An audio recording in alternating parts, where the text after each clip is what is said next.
Okay, so you know that feeling, right? Like that real drive to build something that lasts, to really get ahead financially.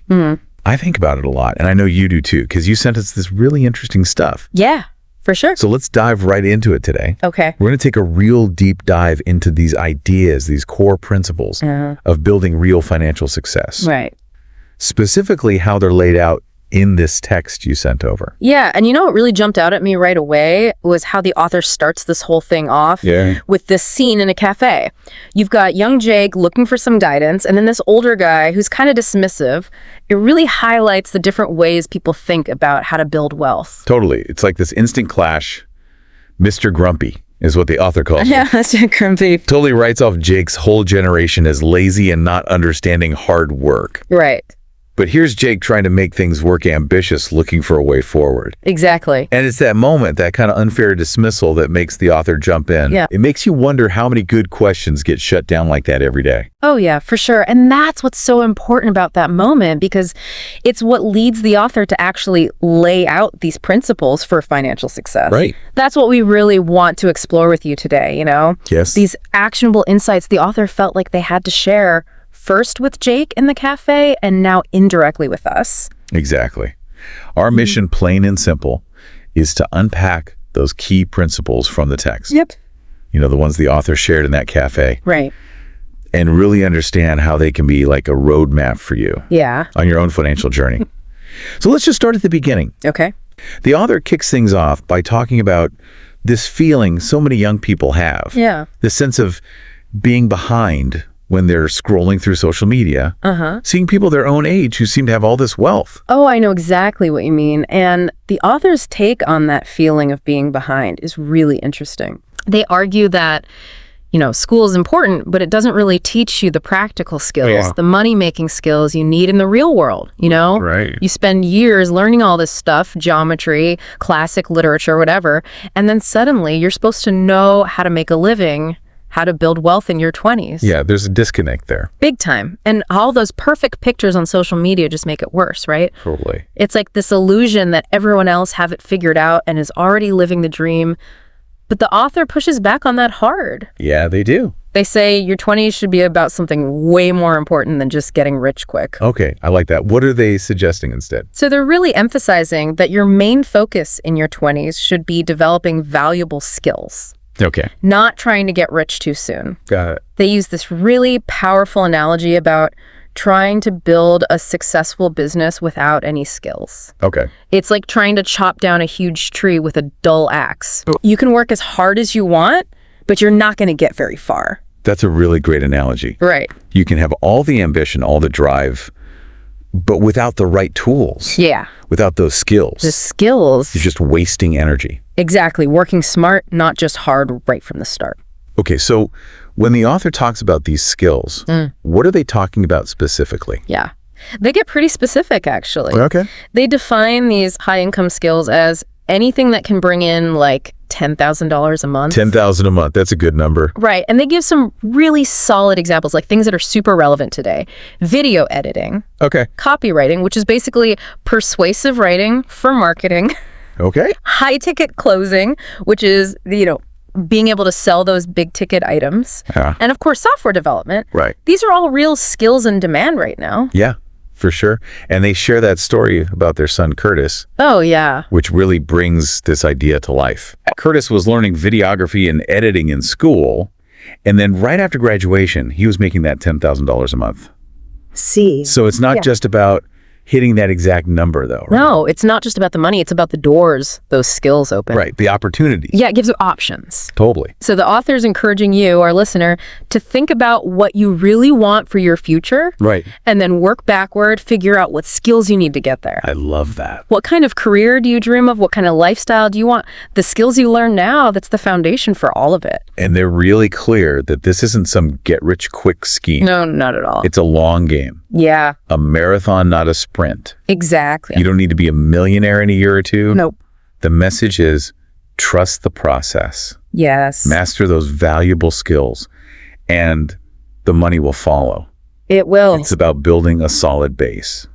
That's it. And, you know, there's also a lot of security that comes with having those in-demand skills. Oh, yeah. Explain that. So the author talks about this idea that even if you lose all your money, Okay. if you have those skills, you can always earn it back. Right. Maybe even faster the second time around. Makes sense. And they point out that a lot of self-made millionaires say the same thing. Oh, really? Their skills are their ultimate safety net. It's pretty empowering to think about it that way. Isn't it? Your skills are a kind of wealth that nobody can take away. Exactly. Okay. So we've talked about how important it is to focus on developing your skills in your 20s as that first crucial step. Right. What's the next principle the author lays out for building lasting wealth? The next big piece of the puzzle is all about compound interest and long-term investing. Good. The author uses this simple but really effective analogy to explain why you need to be careful about spending too much. Okay. I like a good analogy. They say to think of your money like a stack of cookies. Okay. Every time you spend some, it's like taking a cookie from the stack. Right. The more you spend, the smaller the stack gets and the less chance it has to grow. So it's about resisting that urge to splurge and preserving your money so it can actually increase over time. Exactly. And that's where compound interest comes in. It's like a snowball effect. I've heard of that. The money you earn starts earning its own money, and that accelerates your growth over time. But the author says, for this to really work its magic, your money needs to be locked away and left alone to grow consistently over the long term. Okay, so that's where long-term investing comes into play. Right. The author shares their own rule: never sell long-term stock investments. Start. And to show how well this works, they talk about how they make about $177,000 a week in passive income Wow. just from those long-held investments. That's incredible. It really highlights the power of patience and a long-term perspective. For sure, it's not about timing the market. Right. It's about time in the market. That's a good way to put it. And they encourage you to see these long-term investments not as money you can just grab whatever, but as this inner fire that keeps pushing you forward. You know, it's a whole different mindset. Yeah, it's a shift from thinking about quick gains to building sustainable wealth. Exactly. And they give a really practical place to start for anyone who wants to get into investing. Okay, I like that. They suggest investing a percentage of your income instead of a fixed amount Okay. into these things called low-cost index funds. Okay, break that down for our listeners who might not be familiar. Sure. Index funds are basically like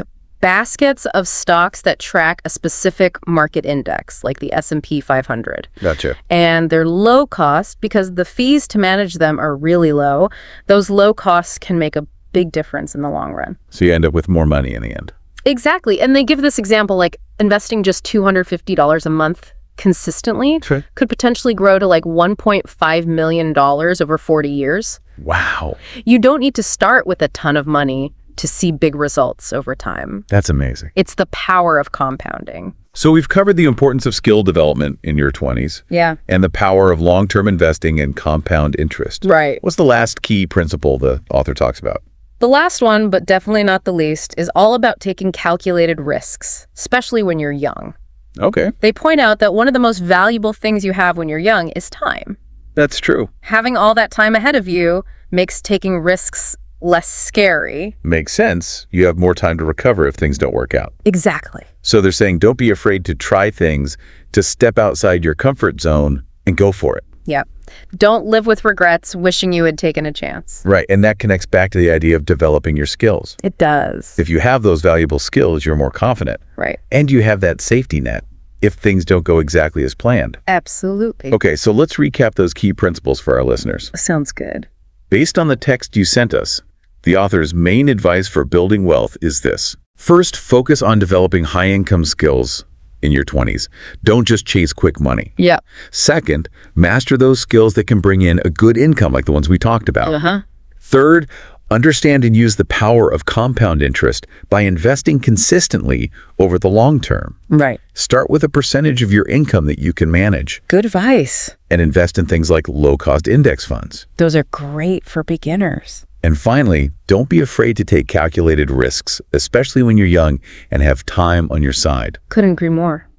These principles together can really guide you to lasting financial success. It's all about building that strong foundation of skills and then letting time and smart investing do their thing. I love that.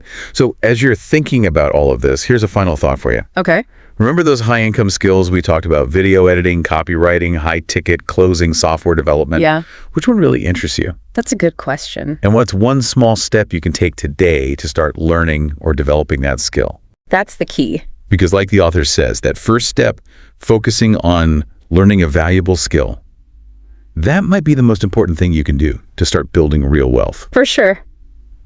And that's it for our deep dive this week. Thanks for joining us. See you next time. And keep those questions coming. We'll keep diving deep. Bye.